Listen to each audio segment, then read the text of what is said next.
All right, we are out here on the Severn River, heading out toward the bay.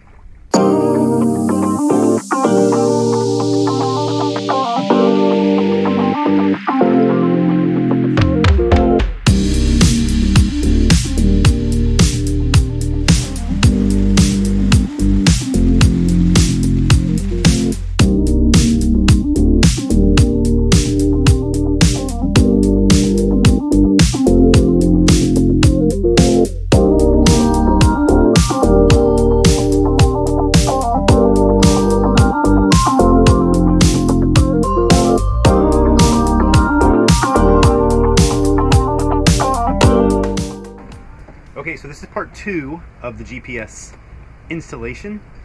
Last time I did some comparisons of some other GPSs and finally picked one, the Garmin UHD 64.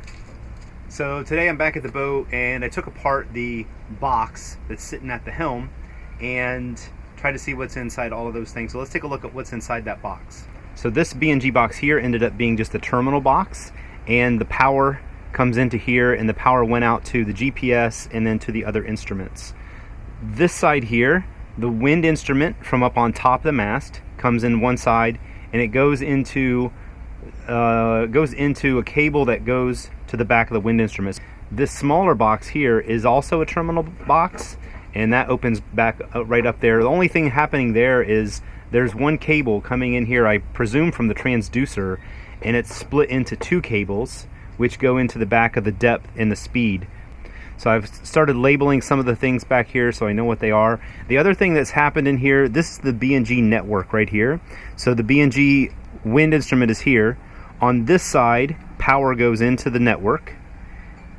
Wind instrument goes in right there. Then information from here and power goes along this cable and into the back of the B&G network quad.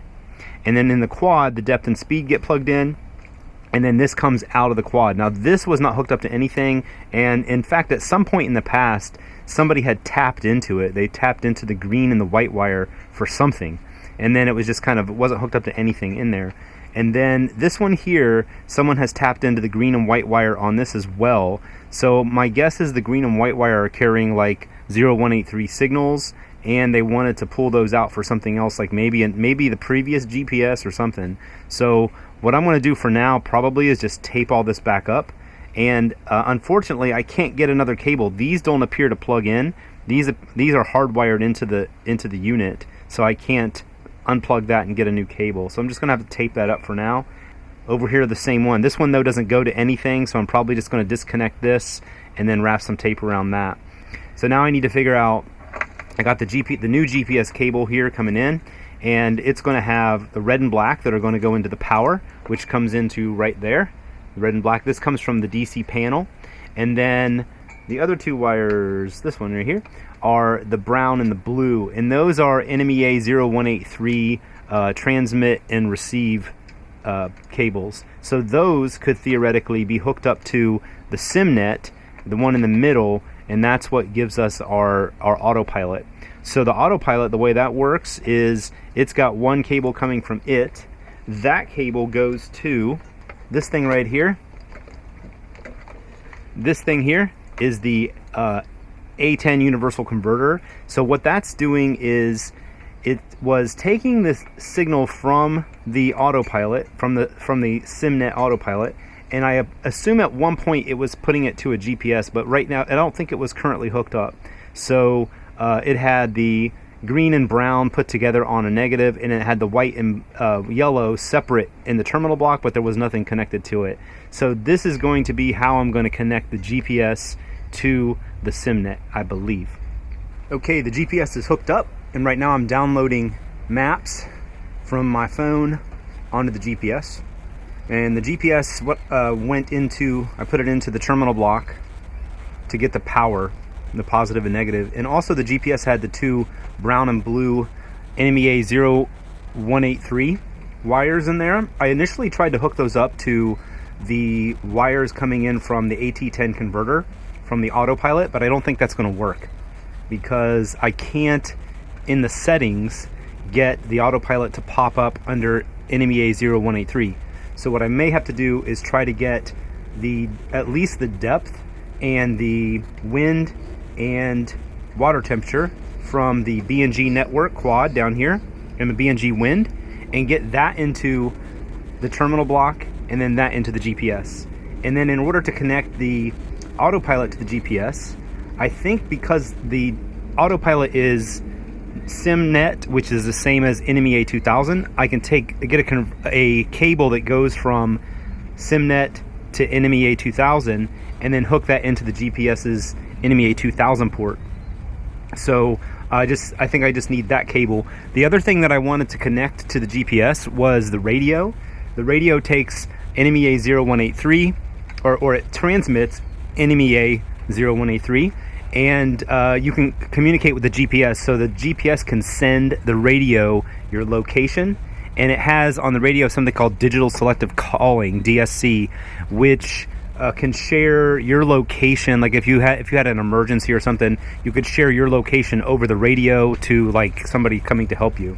So I need to get that set up though, so I need to figure out the best way to do that, because this only has one 0183 port, so I can transmit to either the network quad in the wind or to the radio. But right now the problem with the radio is too far away from the GPS right now to get a cable to it. What I may have to do is get a NMEA 0183 to SimNet converter, another one of these AT10s I think, and then hook that up to the radio and then plug that into the SimNet, which there's a multi-joiner for SimNet down in the berth right below here, right below where we are, and that's where all the autopilot computer and everything is connected to. So theoretically I could run a relatively short length of cable from the radio, which is right up in the front there, to the multi-joiner, which is right below us here, and then that should theoretically get everything connected together. But for now the GPS install is pretty much done, with the exception of some networking of other items that I want to connect to the GPS.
Alright, we are out here on the Severn River, heading out toward the bay, and I got both the new GPS and the solar panel up and running, so we'll take a look at those things. Alright, so here's the solar panel up and functioning. Right now it's just in the flat, or in the folded down position. Eventually, I haven't gotten it set up where I can rig it out except to prop up the bottom of it. So right now it's been working. It's enough to keep the batteries charged while we're not here, so it's doing its job. Eventually I want to get something maybe to put across the bottom there where I can prop it up from underneath to keep it flat or tilted slightly up. But that's the solar panel. That project is pretty much done. Okay, so here's the new GPS in action there. You can see we're cruising along. We got about 5 knots or so wind. I'm doing about 2.5 knots, less than 2.5 knots of speed. But you can see we've got the good Garmin map that I like. You can zoom in. GPS speed, you can get it to show up there, as well as your heading and then your GPS position. Eventually, once I get all this stuff integrated, I'll be able to show the depth up here as well, so you can see all that together. Now we got the wind picking up a little bit. We're getting up to 7 knots or so, and heading out toward the bay.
Okay, so we're back from our sail. Decent winds out there for a little while, and no problems getting back in. GPS works great. I had one issue pop up with the autopilot. It's not finding the compass anymore, which I had unplugged some things in there, so I have to go back in there and take a look at that. But other than that, everything worked fine, and that's all I've got for this week. See you next time.